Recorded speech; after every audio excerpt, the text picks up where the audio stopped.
IVF చికిత్సలో 25% భారీ discount, free doctor consultation, free ultrasound scan, logo launch, Andro max advanced male infertility centre ను కూడా ప్రారంభించారు. ఇప్పుడు పుష్ప 3 లేనట్టేనా బన్నీ వర్సెస్ సుకుమార్ ఏం జరిగే అవకాశం ఉంది?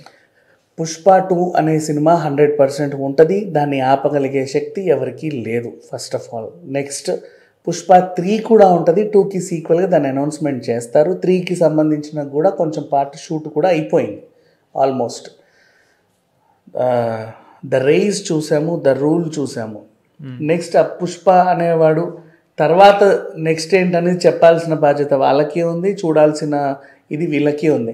పార్ట్ 3ల గురించి మాట్లాడుకుంటే ఇప్పుడు మనకి సలార్ కానీ లేకపోతే KGF కానీ కార్తికేయ కొన్ని సిరీస్లు 2లు కూడా బాగా సక్సెస్ అయ్యాక 3 కోసం వెయిట్ చేస్తున్నారు. ఈవెన్ టిల్లు అట్లా చిన్న సినిమాలైనా పెద్ద సినిమాలైనా ఈ కోవలోకి చెందితే మనకి పుష్ప 3 కూడా ఉండే అవకాశం అయితే ఉంది.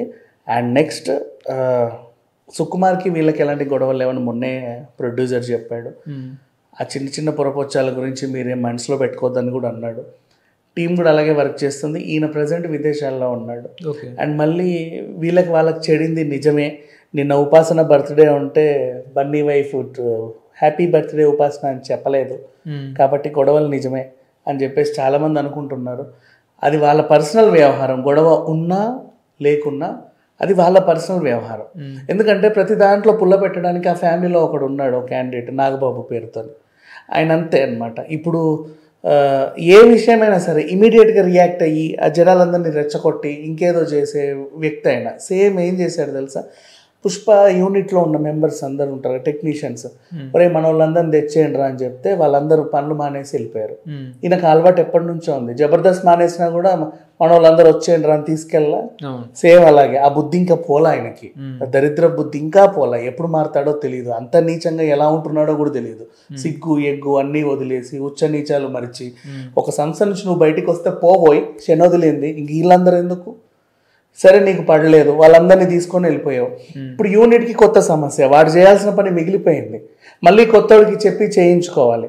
మనోళ్ళు మనతో పాటు తిరిగినోడు కానీ మన తిన్నోడు మనతో పాటు అవుట్డోర్ వచ్చినోడు మనోడు అనుకున్నోడు ఈరోజు వెళ్ళిపోతూ ఉంటే వీళ్ళకి ఒక టైప్ ఆఫ్ ఇది అనిపించింది. సర్లే ఒక్కసారి US వెళ్ళేసి వస్తా, ఎంతమంది ఉంటే అంతమంది జావని, ఎంతమంది పోతే అంతమంది పోని అని చెప్పేసి ఆయన వెళ్ళేసి వచ్చాడు. వచ్చాక తెలిసింది ఇంతమంది ఉంటారు ఇంతమంది పోతారు అని. చావండి, మీతో మాకు అవసరం లేదు. సరే మీకు మాకు అదంతా తెలుసు, లీకులు చేస్తారా అది మీ విఘ్నతకు వదిలేస్తాం, అంతకంటే ఇంకొక దరిద్రమైన బతికి ఇంకోటి ఉండదు. బయటకు వచ్చాం కదా అని చెప్పి సినిమా మొత్తం లీక్ చేయడం చాలా తప్పది. ఎవరు క్షమించినా వాళ్ళని ఇంకెవడు వాళ్ళ జీవితం అయితే సరిగ్గా సాగదు. ఇప్పుడు అల్లు అర్జున్ వెళ్ళొచ్చాడు, విదేశాలకు వెళ్ళాడు. రేపు మాపు వస్తాడు, 40 రోజులు అంతే, చిన్న ట్రిప్పు. ఇంకో 1 మంత్ ఉంది. వచ్చిన తర్వాత ఆ మిగతా షూట్ ఏదో పూర్తి చేస్తాడు, సాగుద్ది. ఆ నాగబాబు వల్లే దీనికి అడ్డంకి వచ్చింది. సరే నష్టమేం లేదు, ఏ బాబు వచ్చినా సరే పుష్పకి మాత్రం అడ్డంకి ఏమీ ఉండదు, సాఫీగా సాగుద్ది.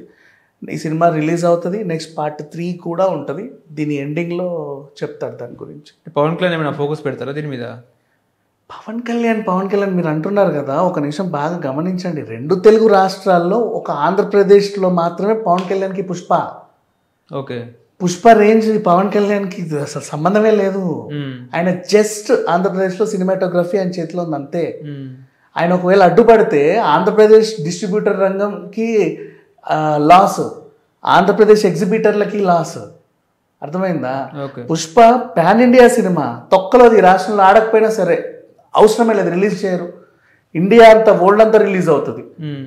చూసేవాళ్ళు అటు చెన్నైకి వెళ్ళి చూస్తారు, ఇటు బెంగళూరు చూసి హైదరాబాద్ వచ్చి చూస్తారు. నష్టమేముంది? చూసేవాడు ఎలా అయినా చూస్తారు. Allu Arjun fans all over ఉన్నారు, ఎక్కడికి వెళ్ళైనా చూస్తారు. ఈయన వల్ల సినిమా ఆగిపోయి, కానీ ఆయన చేయడనే అనుకుంటున్నా, ఆయన ఏం చేయడనే అనుకుంటున్నా, అందరు అనుకున్నట్టుగా. ఇన్ కేస్ ఒకవేళ చిన్న రూమర్స్ వస్తున్నాయి పవన్ కళ్యాణ్ చేశాడు అని అన్నయ్య కూడా ఇక ఆయన విఘ్నతకు వదిలేద్దాం, దాని గురించి మాట్లాడుకోవడం కూడా వేస్ట్.